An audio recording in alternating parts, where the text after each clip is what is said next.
Three bouncers involved in the brutal assault of a couple at Crown Casino have just been sentenced in Melbourne Supreme Court. And we'll go straight to Nine's Brett McLeod. Brett, good morning. What has the court decided? Well, the penalties have been handed down and it may not please everyone because three bouncers were found guilty over an assault involving two people in July 2011.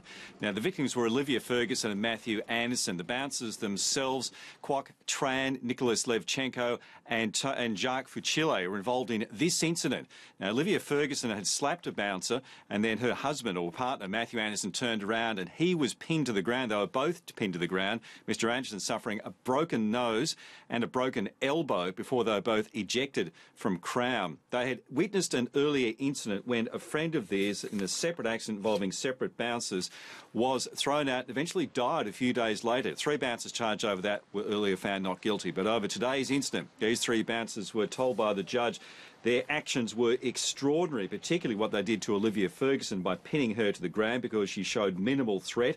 Ordering them to separate exits of the casino was merely done to assert dominance over them. And the judge, Lex Lasry, said members of the security industry who abused their position should be denounced. In court today to see this sentence was the mother of Anthony Dunning. But after all that, the judge said that they would not go to jail. Instead, he's handed down fines.